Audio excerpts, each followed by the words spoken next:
Hello everyone and welcome back to our channel.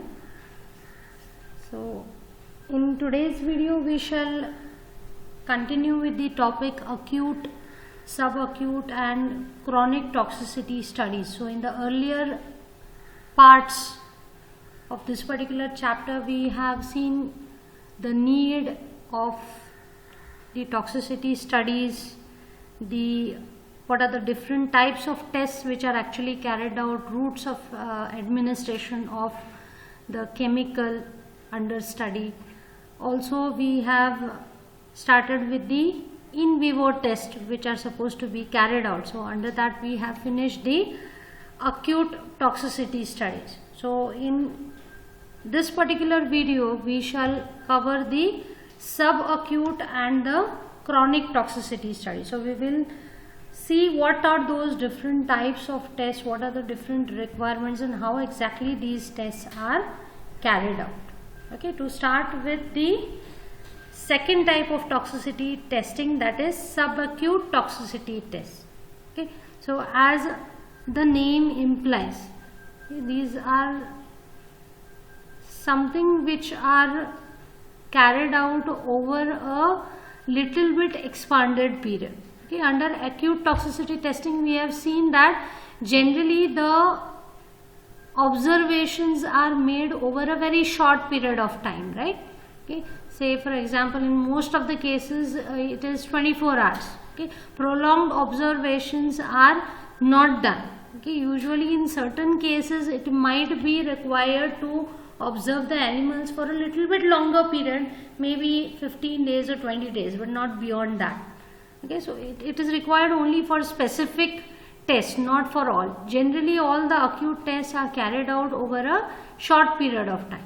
Okay, coming to the subacute toxicity testing. So here generally repeated dosing is done over a extended period as compared to acute toxicity testing. And under acute toxicity testing we have seen that only one dose is exposed, right? Repeated dosing is generally not done. A dose may be repeated but in other animals, additional animals, a group of animals. Okay, but in the same animal you are not repeating the dose, but such kind of repeated dosing is done in subacute toxicity testing. So here that is exposure to the chemical over an extended period of time. Okay, but you should be careful that this particular period of exposure, it should not be sufficiently long enough, okay, as far as duration is considered. Okay, it should not extend over the significant lifespan of that particular animal. Okay, supposing if the animal lives, say for example 2 years, so these studies should not go on for 1 year. Okay, so usually these particular subacute toxicity testing, these are divided into 3 types of testing, and you can see the duration of exposure, it is not very much great. Maximum exposure time can be 3 months approximately, not beyond that. These are not supposed to be carried out for years together. Okay, so that's why these are known as subacute toxicity testing. Okay, now there are 3 types of subacute toxicity testing. These include 28 or 90-day oral study.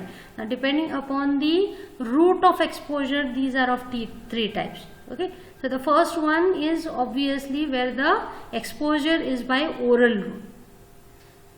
Okay, and usually a rat or a dog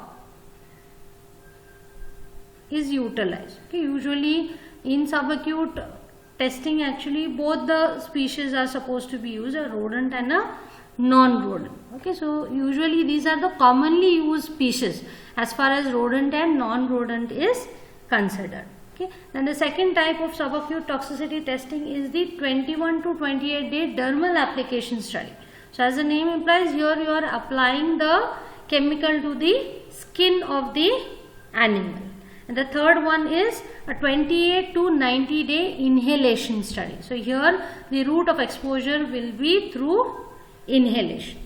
Okay, lungs are exposed over here, mainly the nasal cavities and the lungs are exposed. So ideally you can choose a particular test depending upon maybe the expected route of administration or the predicted route of exposure. You can choose the appropriate subacute toxicity test.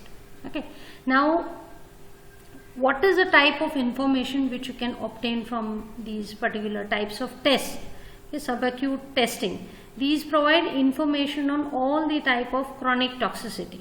Okay, so animals are observed over a sufficiently large period of time, okay, so that you can estimate the types of chronic toxicities which may be induced in the animals. Also, it will help in establishing the dosage regimen for chronic toxicity study. Okay, so you can get an idea of an appropriate dose which you need to choose for the chronic toxicity studies. Okay, so here mainly in this subacute type of testing, mainly you are determining the no observed effect level, NOEL. Okay, no observed effect level. Now what is the meaning of this no observed effect level? This means the highest dose level at which there are no adverse effects or deleterious effects or toxic effects or abnormal effects which can be measured. Okay, so such a dose which is potentially safe, okay, where any kind of toxicity effects are not seen. Okay, so usually these type of estimation of dose level, it is used in risk assessment calculation for that particular chemical. So you are finding out a particular dose at which highest dose or the maximum dose at which the toxicity cannot be observed in a particular animal. Also you can get information about the toxicity, specific toxicities which may be induced in a particular target organ. Okay, or you can have an idea about the accumulation of certain chemicals in the animals. Over a period of time, if you administer, are there any chances of accumulation of this particular chemical in the body? So these are all the parameters which you can study. So these are all the informations which you can get from these particular subacute toxicity testing. Okay, now coming to the actual test. So the first one is the 28 or 90-day oral study. Okay, so the number tells you about the exposure, the days for which you are supposed to expose the experimental animal to that particular chemical under study. Okay, now coming to the administration, how exactly these particular chemicals are administered. Usually the route which is preferred is oral route. Okay, that is, you have to most probably mix the chemical in the diet. This is the most commonly utilized method of administration of the chemical. It is mixed with the diet. Okay, and the diet, it is available ad libitum to the animal. So there is a free access to the diet. You are not providing the diet in a limited amount. You know the amount which you have mixed in the diet. Okay, so animal has a free access. So depending upon how much feed has been consumed by the animal, you can have an estimate of the amount of the chemical which has been consumed by that particular animal. Okay, then apart from these, in very rare cases, the chemical may also be mixed with the drinking water. Okay, or when it is absolutely necessary, specifically when accurate measurement of the dosing is required, it can be administered by gavage. Okay, that is with the help of tubings, the chemical is directly placed into the stomach of the animal. Okay, but usually this particular method is not preferred. Okay, then there are, apart from these, several parameters which you should take care of. There are several conditions, experimental conditions which you should look into. That is the environment which is provided to the animal, the cages which are provided, okay, housing of that particular animal, how it is done, the handling, all these should be taken care of, okay, as per the guidelines. Then the number of endpoints which can be measured is comparatively larger. Okay, so depending upon the regulatory requirements, you might have to carry out certain observations.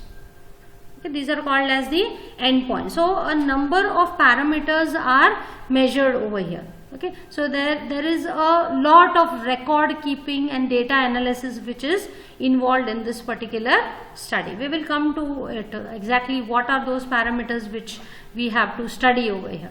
Okay, now while you carry out these subacute toxicity studies, usually it is done at 3 dose levels. Okay, and sometimes the 4th dose level is also introduced, but mostly there are 3 dose levels at which the subacute toxicity testing is done. Okay, one dose which is highest one, this is the dose which will produce the toxicity. Okay, so obviously it will be a dose which will produce the toxic effects, okay, but no high mortality. Okay, it should not be so toxic that almost all the animals will die. Okay, so it should be a dose which should show certain toxic effects in the animals. The lowest dose which is selected, it will be obviously the NOEL, that is no observed effect level. Okay, and obviously the 3rd dose will be intermediate in between these two, the highest dose and the lowest dose. Okay, so it should have the intermediate dose should have the effects intermediate in between these two. It should be neither too toxic nor it should not be the dose which should not produce any toxicity. Okay, so it should be intermediate in between these two doses. Okay, now usually these doses, how you should go for the selection of these doses? Usually you can have an estimate of the dose selection from the acute toxicity testing. That will give you an idea where usually the LD50 is measured. Okay, so that will give you an idea about selection of the doses in the subacute toxicity testing. So from acute test you can extrapolate the doses and accordingly you can set the 3 levels. But in most of the cases such kind of estimation might be difficult. So for that matter you can carry out a 14-day range finding study. Okay, so dose range finding study to find out which is the dose which is maximum toxic and which is the dose which is with no observed effect level. Okay, so these are the parameters for selection of the doses. Now as we have seen earlier, the administration of the drug, the route of administration, it should usually mimic the one by which the exposure is taking place in the human beings. Usually, supposing if you are developing a particular drug which is supposed to be administered by oral route, so you should administer the particular chemical by oral route to the animals. Okay, if it is a topically applied drug, then you should apply it onto the skin of the animal. Okay, usually this should be the practice. The route of administration, it should mimic the expected route of exposure in the humans. Okay, but in most of the cases the chemical is usually administered ad libitum in the diet. That is, it is mixed with the diet. A known amounts of the test material, these are mixed with the diet and the diet is available ad libitum. That is, the animal has free access to the diet. Okay, you are not supposed to restrict the amount of diet or the food which is provided to the animal. There should be a free access. Okay, so depending upon the consumption of the food, you can predict the amount of chemical which is consumed by the animals. Now there are certain cases in which highly accurate measurement of doses are required. So in that case you can administer your chemical by gavage or by capsules. Okay, so this is to do with the route of administration. Now coming to the animals which are supposed to be used. Okay. Usually in these particular tests, that is subacute testing, it is done on two different species, that is a rodent and a non-rodent species.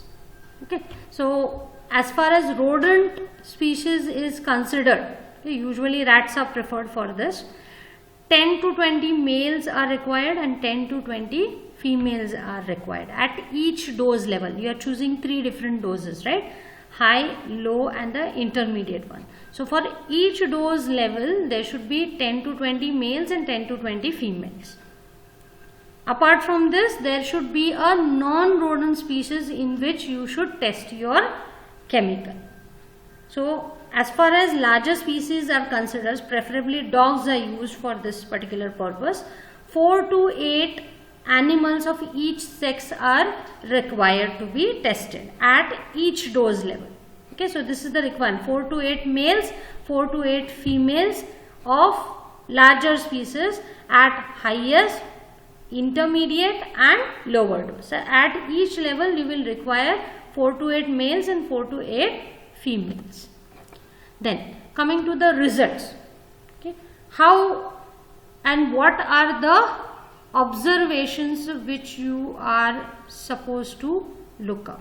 Okay, now these will depend upon the regulatory bodies.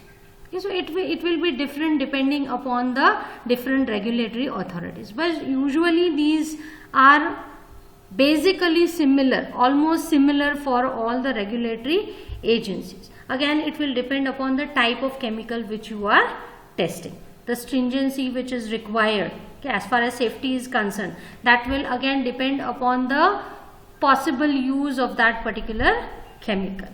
Okay, now the data which is supposed to be obtained from the subacute toxicity testing, these should be of two types. Okay, the one which is obtained from the living animals, okay, during the test, okay, when you are carrying out the test, in the living animal certain parameters are studied, okay, and the data which is obtained from the animals which are sacrificed either during the test, okay, certain animals are sacrificed at certain intervals and they are supposed to be observed for certain parameters, or certain animals, these are sacrificed at the end of the test period.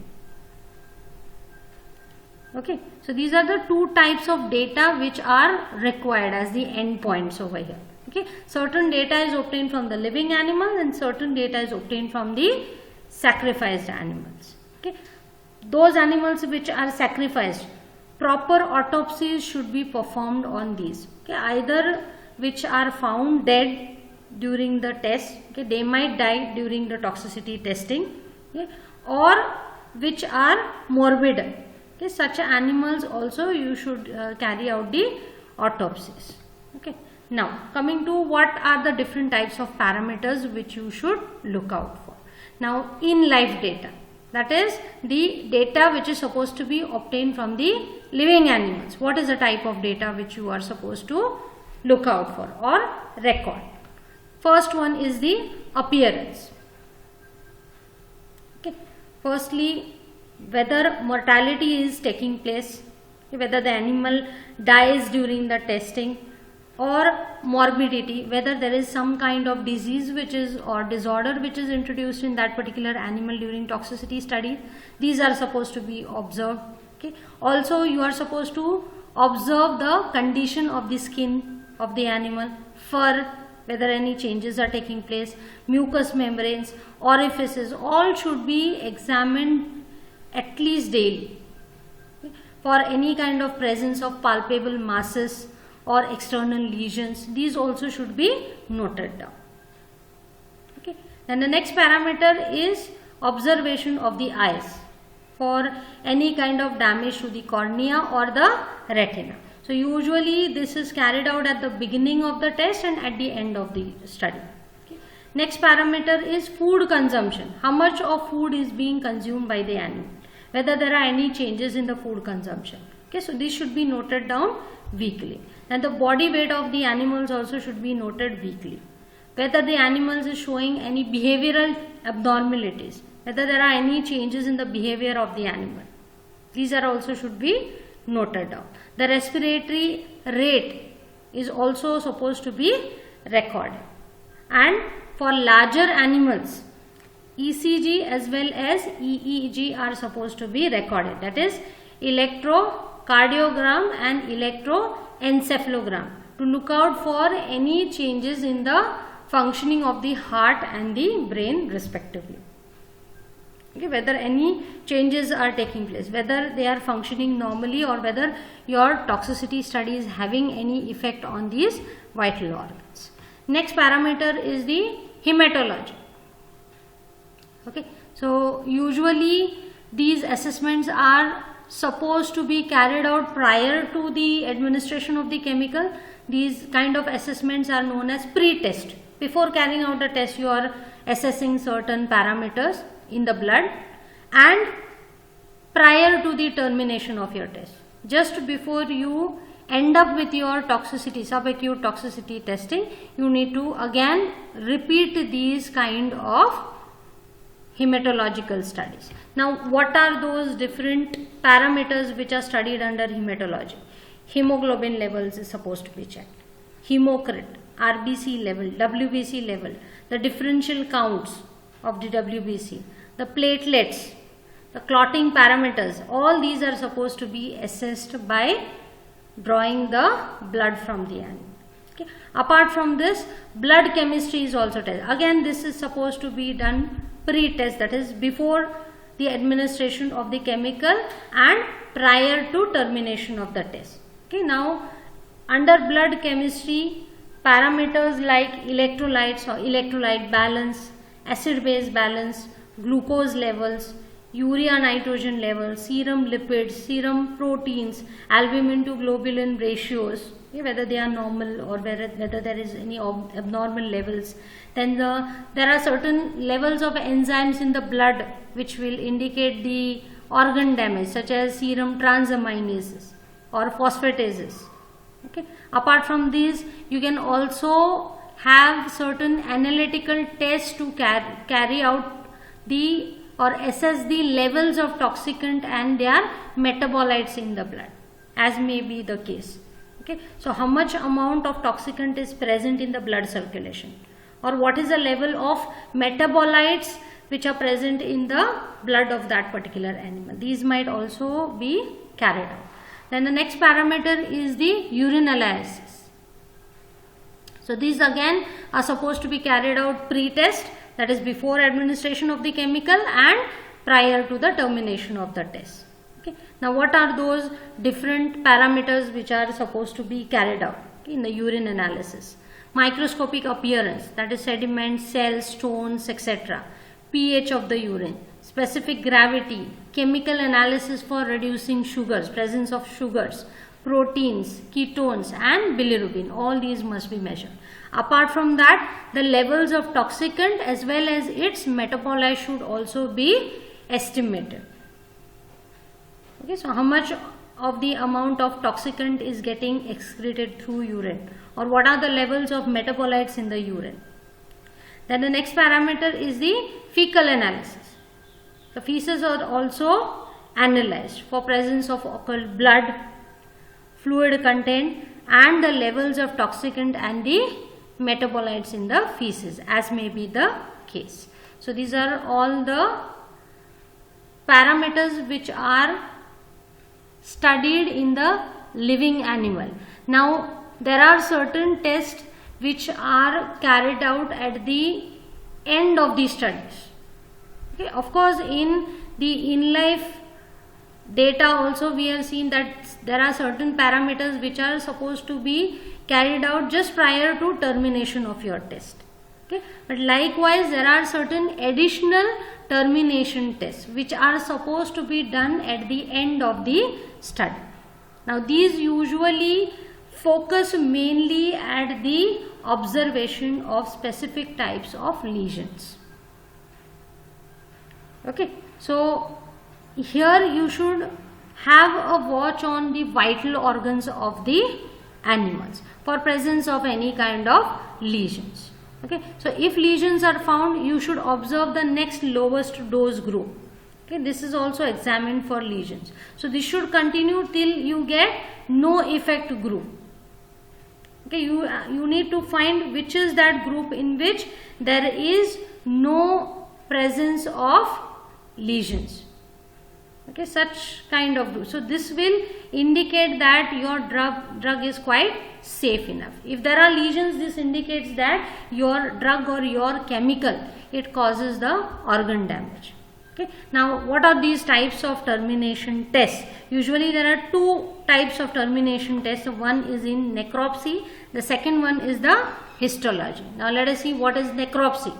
Okay, in necropsy, or what is the meaning of necropsy? It is the removal of certain tissues, okay, or organs from the body. Okay, without damaging these organs, you should remove them from the body of the animal after sacrificing them, weigh them and examine them closely for any kind of gross lesions or masses which can be present.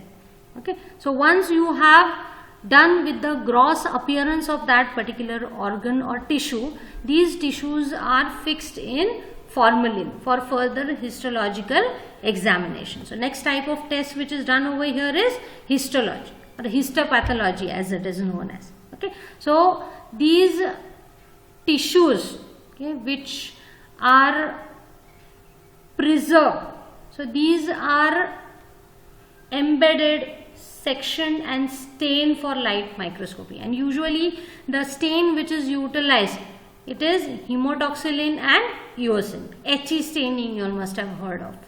Okay, so this is quite a routine practice. Okay, HE staining of the vital organs is done to find out if at all there are any kind of microscopic lesions which are induced in the organs.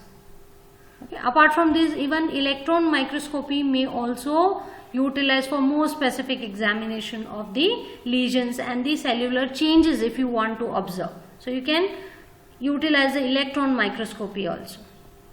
Okay. So this is to do with the oral study. Now coming to the next type of subacute testing, that is 21 to 28 day dermal application study. Okay. So here these particular type of studies, when you are supposed to utilize, when the expected route of human exposure is by contact with the skin. Okay. So supposing if these substances are supposed to be applied to the skin, or there are chances that human skin might come in contact with these chemicals. Okay. So for such type of chemicals, you should utilize these 21 to 28 day dermal application study. Okay. So obviously here the back of the animal, it is clipped free of hair, and in a certain area the test chemical is applied daily, okay, to that particular area.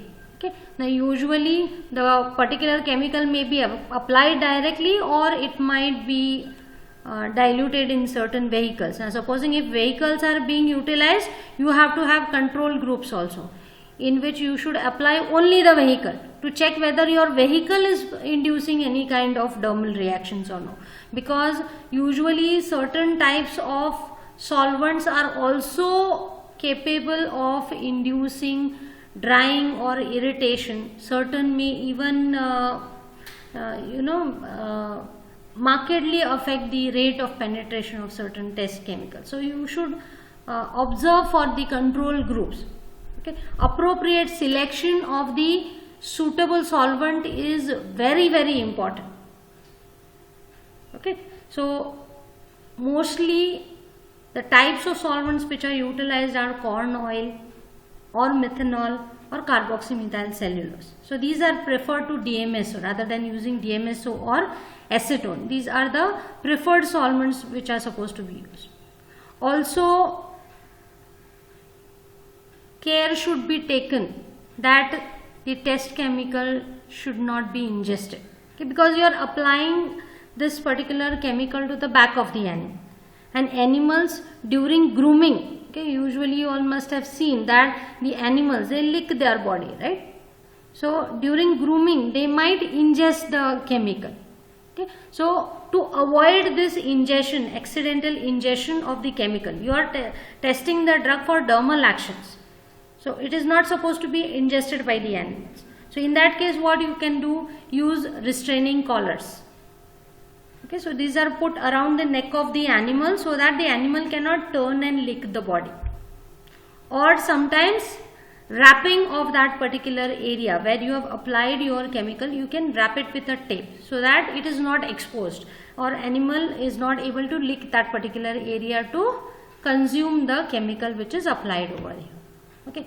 Now, apart from all these, the environmental parameters are also supposed to be noted, just like in the earlier test. These should be appropriately controlled. The dose selection, species selection, okay, all the criteria, these are almost the same as what we have seen in the oral test, okay, which we have covered before this. Okay.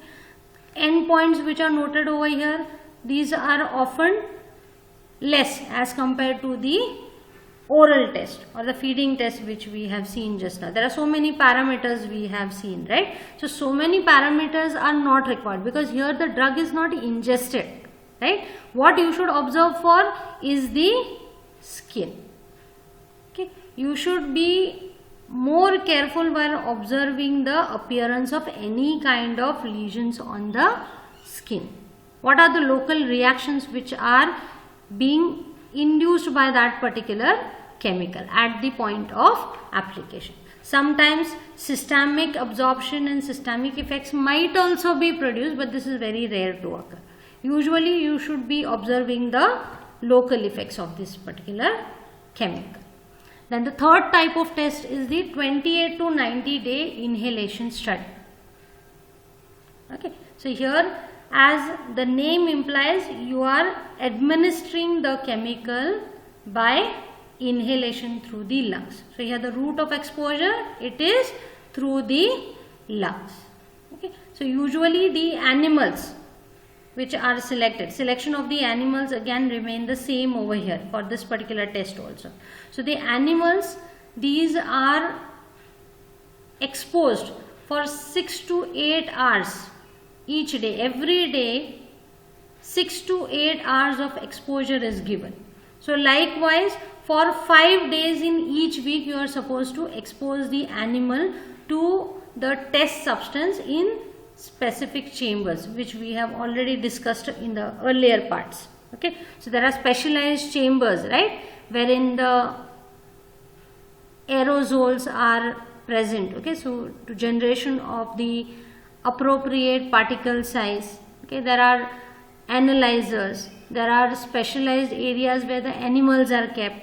Okay, so special chambers are designed in which the animal is placed, and then the particular test substance, it is converted into smaller particles. Okay, a mist is created and it is introduced in that particular chamber so that the animal should inhale. And while exposing the animal to this particular chemical, food is removed during the exposure. Okay, so food is not provided to the animal during this particular period. Okay, but the disadvantage of this particular test is that though the route is supposed to be inhalation, still certain amount of dermal exposure will be there because the particles might settle on the body of the animal.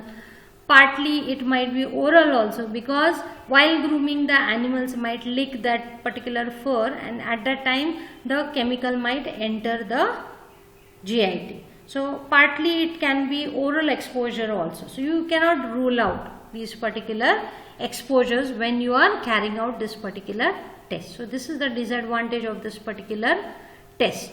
Okay.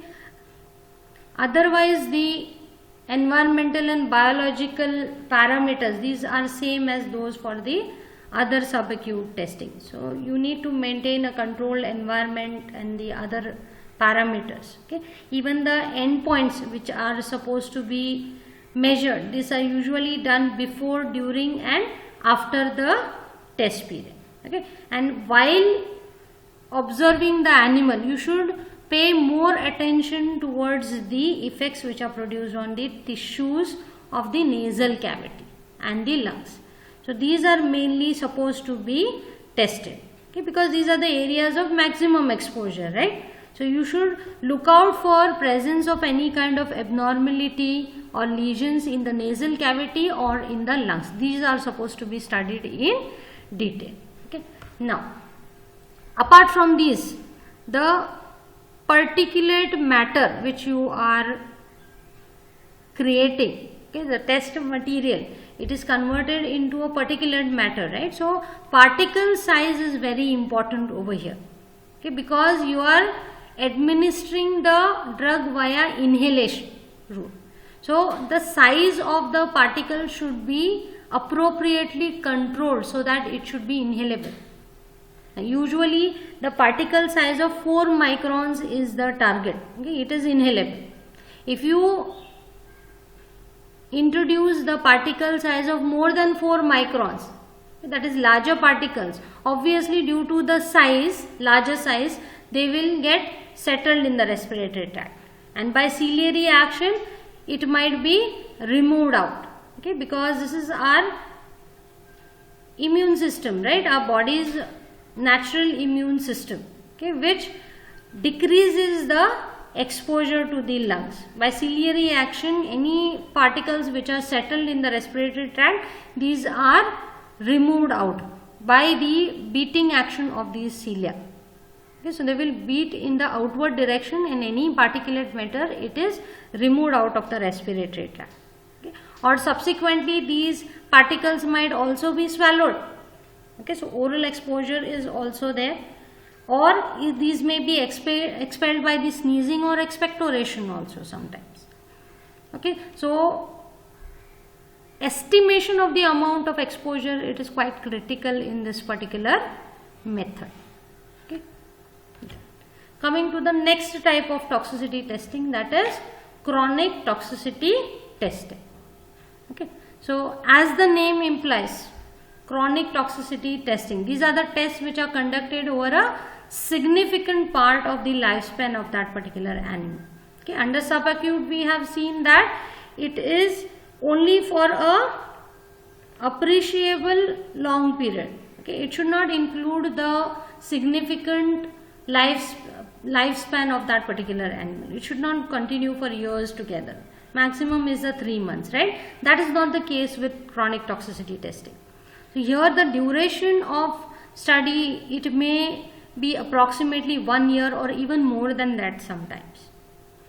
Okay, and in these type of testing also 2 species are utilized, a rodent and the non-rodent species. So preferably in case of rodents, rats are utilized, and non-rodent species, it is the dog which is preferred. Okay. Now, what is the outcome of these particular studies?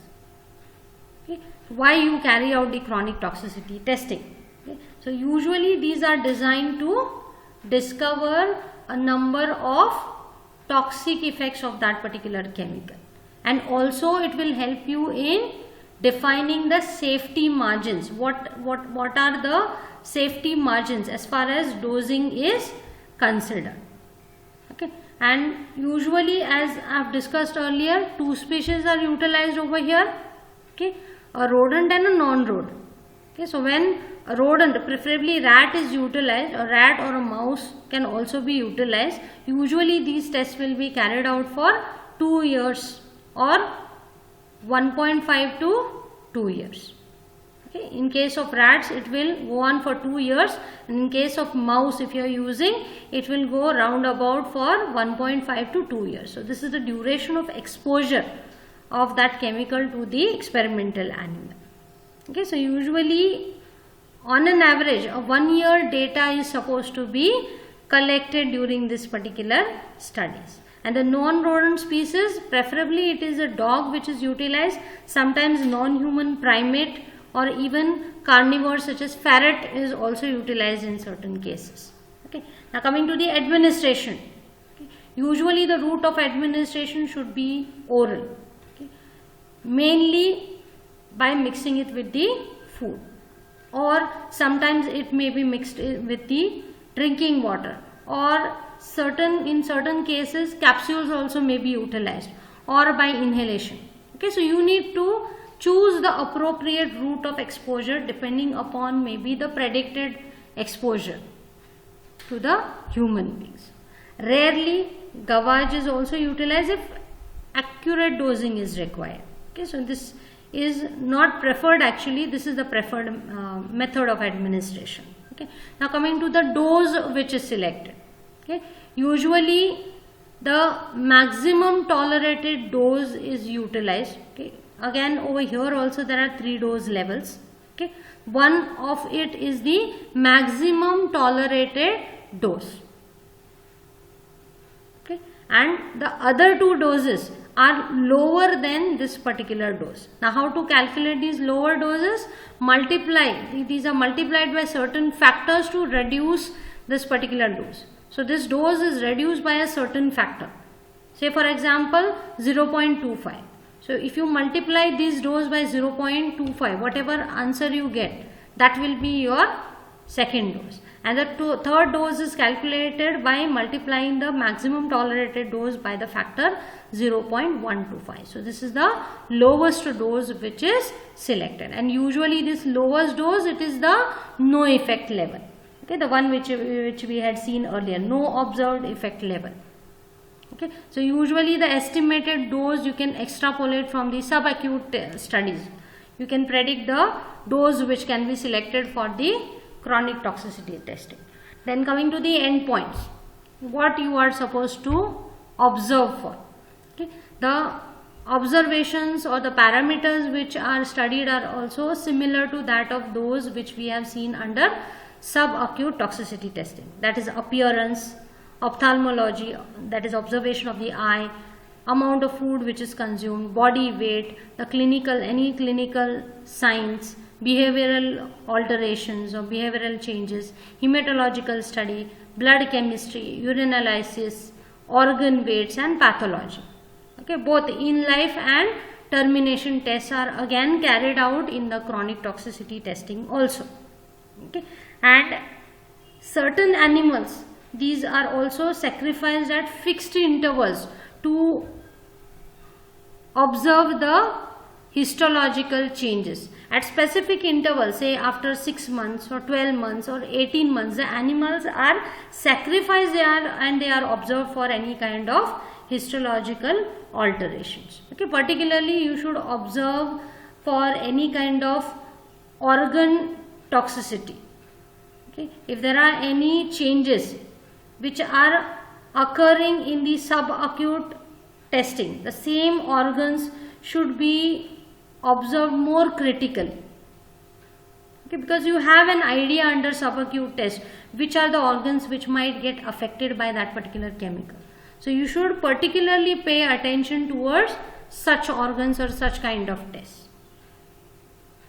Okay, so this is to do with the chronic toxicity testing. So we have seen both the subacute toxicity testing as well as the chronic toxicity testing. This is the reference. Thank you for watching.